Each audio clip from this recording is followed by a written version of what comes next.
किसी की मां तक जाने की हिम्मत नहीं होनी चाहिए। योगी आदित्यनाथ की मां हमारी मां है। मां के स्तर पर जाओगे तो हम जितने बैठे हैं ना, सबकी मां हमारी मां है और हमारी मां आप सबकी मां है।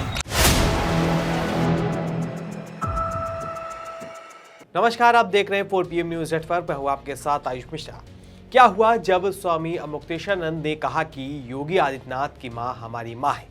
एक तरफ जहां शंकराचार्य स्वामी मुक्तेशानंद सरस्वती इस वक्त गौ रक्षा को लेकर योगी सरकार के खिलाफ मोर्चा खोले हुए हैं, वाराणसी से लेकर लखनऊ तक यात्रा कर रहे हैं। यात्रा के दौरान वे योगी सरकार और कानून व्यवस्था पर सवाल उठा रहे हैं, तो वहीं इस बीच उनका एक चौंका देने वाला बयान सामने आया है। इस बयान ने न सिर्फ योगी आदित्यनाथ की मां को अपनी मां बताया है, बल्कि उस मौलाना को भी लताड़ लगाई है जिसने सीएम योगी की मां को लेकर अभद्रता की सारी हदें पार कर दी थी। तो शंकराचार्य ने कैसे योगी आदित्यनाथ की मां को अपनी मां बताते हुए बयान दिए हैं, और फिर क्या उन्होंने योगी राज की तुलना हिरण्यकशिपु राज से की है, सब कुछ बताएंगे इस रिपोर्ट में। इस वक्त उत्तर प्रदेश की राजनीति में मुख्यमंत्री की मां को गाली देने का मामला जबरदस्त तरीके से गरमाया हुआ है। हिंदू संगठनों और भाजपा कार्यकर्ताओं द्वारा जबरदस्त प्रदर्शन किया जा रहा है और मौलाना सलीम का पुतला फूंका जा रहा है। विवादित बयान देने वाले मौलाना सलीम के खिलाफ बलरामपुर में FIR दर्ज की गई है। कार्रवाई बलरामपुर भाजपा जिलाध्यक्ष की तहरीर पर हुई है। इतना ही नहीं, पूरे प्रदेश में 83 थानों में भी मौलाना के खिलाफ शिकायत की गई है। इस बीच गौ रक्षा के लिए यात्रा निकाल रहे शंकराचार्य स्वामी मुक्तेशानंद सरस्वती सोमवार को हरदोई के माधोगंज कस्बे पहुंचे, जहां उन्होंने पत्रकारों से बातचीत करते हुए कई राष्ट्रीय, धार्मिक और राजनीतिक मुद्दों पर तीखे बयान दिए। इस दौरान जब उनसे बिहार के मौलाना सलीम द्वारा मुख्यमंत्री योगी आदित्यनाथ की मां पर की गई टिप्पणी को लेकर सवाल पूछा गया, उन्होंने इस पर साफ और सख्त प्रतिक्रिया दी। शंकराचार्य स्वामी मुक्तेशानंद सरस्वती ने कहा कि मुख्यमंत्री योगी आदित्यनाथ की मां भी उनकी मां है और उनकी मां पर टिप्पणी नहीं करनी चाहिए। उन्होंने साफ कहा कि धर्मगुरुओं को भी अपने लोगों पर लगाम लगानी चाहिए। उन्होंने कहा कि देखिए, चाहे कोई मौलाना हो, चाहे कोई पंडित हो, किसी की मां तक जाने की हिम्मत नहीं होनी चाहिए। उन्होंने आगे कहा कि मां के स्तर पर जाओगे तो हम जितने बैठे हैं ना, सबकी मां हमारी मां है, हमारी मां आप सबकी मां है। यह हम लोगों का, हिंदुओं का व्यवहार है। इसलिए आदित्यनाथ जी की मां के बारे में जिसने भी बोला है, बहुत गलत बोला है। हम उनकी भर्त्सना कर रहे हैं। उन्होंने ये भी कहा कि आप सबके सामने सार्वजनिक रूप से और उनके मजहब वालों को हम कहना चाहते हैं कि मौलाना को समझाइए, इससे आपका मजहब भी छोटा महसूस होता है। किसी की मां तक जाने की हिम्मत नहीं होनी चाहिए। योगी आदित्यनाथ की मां हमारी मां है। मां के स्तर पर जाओगे तो हम जितने बैठे हैं ना, सबकी मां हमारी मां है और हमारी मां आप सबकी मां है। ये हम लोगों का हिंदुओं का व्यवहार है। इसलिए आदित्यनाथ जी की मां के बारे में जिसने भी बोला है, बहुत गलत बोला है। हम उसकी भर्त्सना कर रहे हैं आप सबके सामने सार्वजनिक रूप से, और उनके मजहब वालों को हम कहना चाहते हैं कि अपने मौलाना को समझाइए, इससे आप। आज सत्ता की आंखों में आंखें डालकर पत्रकारिता करना मुश्किल हो गया है।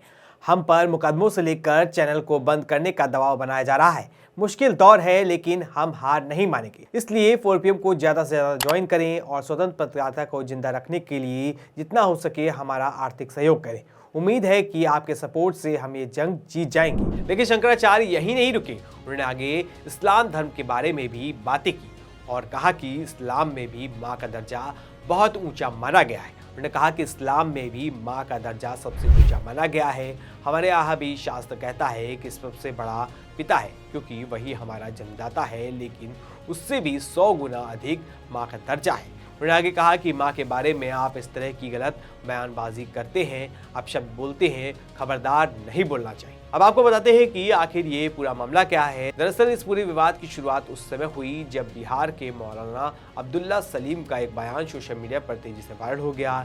इस बयान में उन्होंने मुख्यमंत्री योगी आदित्यनाथ की मां को लेकर कथित तौर पर विवादित टिप्पणी कर दी थी।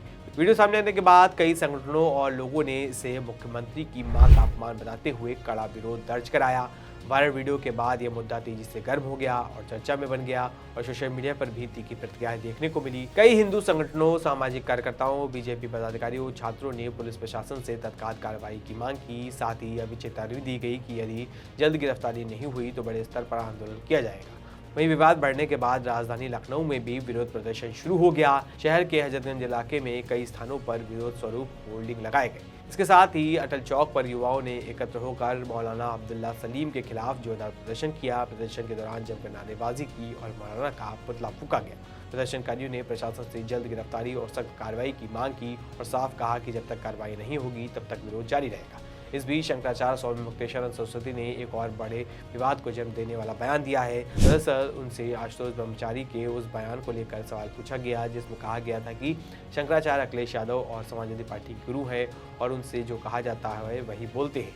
इस पर जवाब देते हुए शंकराचार्य ने साफ कहा कि कोई उनका शिष्य हो जाए अलग बात है, लेकिन शंकराचार्य का शिष्य हो जाए और किसी के कहने पर बोलने लगे, अभी इतने गिरे हुए दिन शंकराचार्य के नहीं आए। उन्होंने ये भी कहा कि वह किसी राजनीतिक दल के इशारे पर बयान नहीं देते, बल्कि जो उन्हें सही लगता है वही बोलते हैं। इसके बाद उन्होंने मौजूदा प्रशासन पर तीखा हमला बोला। स्वामी मुक्तेश्वरानंद सरस्वती ने मौजूदा शासन की तुलना हिरण्यकशिपु राज से कर दी।